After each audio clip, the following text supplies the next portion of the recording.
Assalamualaikum warahmatullahi wabarakatuh. Semangat pagi. Halo Bapak Ibu guru hebat, perkenalkan saya Enda. Saya seorang guru mata pelajaran pendidikan Pancasila di SMP Negeri 1 Banjarwangi.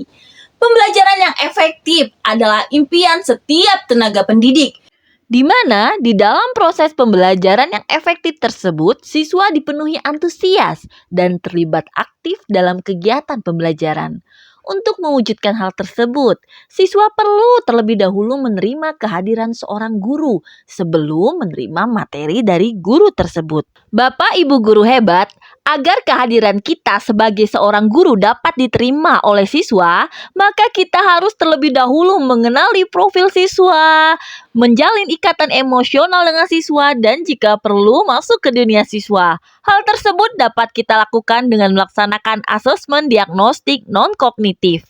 Di sekolah tempat saya bertugas yaitu SMP Negeri 1 Banjarwangi, asesmen diagnostik non-kognitif dilakukan di awal tahun pelajaran yang difasilitasi oleh guru BK dengan bermitra bersama guru dari sekolah lain terkait aplikasi online asesmen.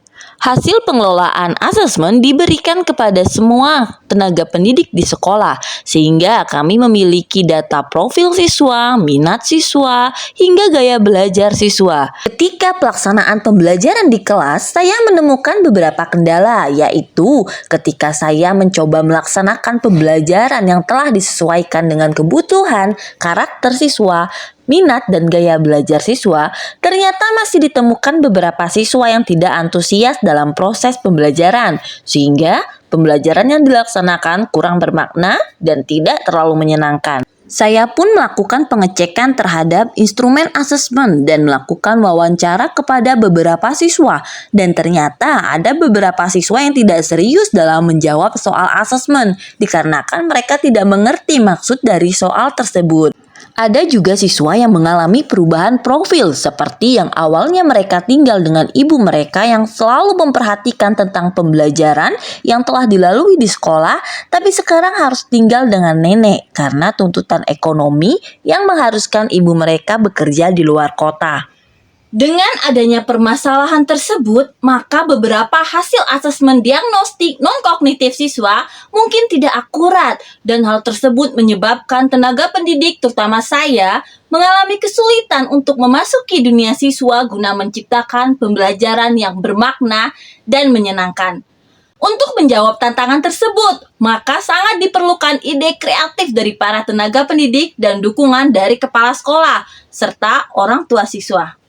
Bapak Ibu guru hebat, pemikiran mengenai buku harian atau diari siswa berbasis chat form sebagai asesmen diagnostik non-kognitif interaktif berawal dari munculnya keinginan saya untuk terus mengetahui perkembangan kondisi profil serta karakter siswa, sehingga pembelajaran bisa berjalan dengan menyenangkan dan juga bermakna. Pada awalnya, saya menggunakan buku harian siswa berbasis Google Form sebagai asesmen diagnostik non-kognitif, namun dirasa terlalu kaku dan kurang interaktif karena siswa merasa seperti sedang menjawab soal ujian dan tidak seperti sedang bercerita langsung.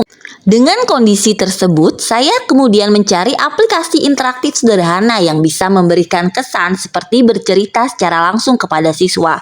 Saya tetap menggunakan Google Form, namun dilengkapi dengan chat form yang merupakan salah satu bot dalam Google Form yang dapat mengkonversikan sebuah form biasa menjadi seperti aplikasi chatting. Dalam chat form yang saya sediakan untuk siswa, jenis cerita yang akan mereka ceritakan juga dibedakan, mulai dari cerita keseharian, cerita penting, hingga cerita rahasia.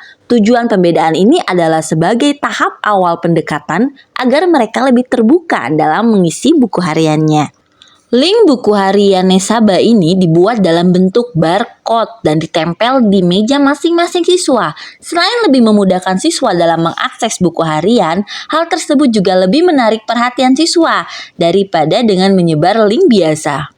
Pengimplementasian chat form yang telah diterapkan dalam buku harian siswa membuat siswa lebih antusias dalam bercerita. Mereka lebih terbuka dan sangat bersemangat ketika waktu bercerita tiba. Hasil dari cerita siswa dijadikan sebagai pelengkap dari hasil asesmen diagnostik non-kognitif yang telah di-share oleh pihak sekolah di awal tahun pelajaran. Sehingga saya lebih mudah masuk ke dalam dunia siswa untuk menciptakan pembelajaran yang bermakna dan menyenangkan. Penerapan asesmen diagnostik non-kognitif interaktif berbasis chat form yang diwujudkan dalam buku harian tentu saja memiliki tantangan dalam penerapannya. Beberapa tantangannya adalah yaitu lokasi SMP Negeri 1 Banjarwangi yang berjarak cukup jauh dari Kabupaten Kota Garut, yaitu sekitar 45,8 km. Selain itu, rumah siswa juga berada di daerah perbukitan sehingga kondisi jaringan internet kurang stabil yang membuat siswa sulit untuk mengisi buku harian berbasis chat form di rumah. Kepemilikan gawai pun terbatas karena kondisi latar belakang ekonomi siswa.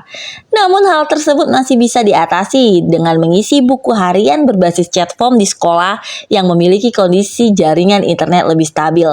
Dan siswa dapat saling meminjam gawai milik teman untuk mengisi buku harian berbasis chat form. Terlaksananya buku harian siswa sebagai pelengkap asesmen diagnostik non-kognitif tidak lepas dari dukungan kepala sekolah serta orang tua siswa. Penerapan buku harian ini juga mendapatkan respon positif dari para siswa saat refleksi dilakukan. Respon senang karena bisa berbagi dan dimengerti menjadi respon mayoritas dari hasil refleksi.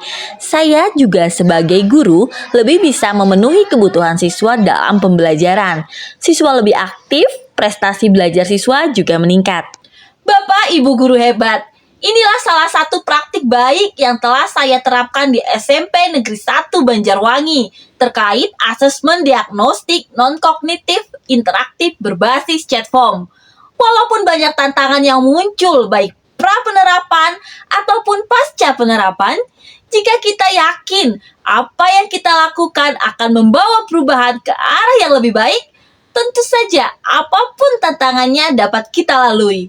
Semoga praktik baik ini dapat bermanfaat dan bisa menjadi inspirasi bagi Bapak Ibu guru hebat dalam menerapkan asesmen diagnostik non-kognitif di sekolah masing-masing.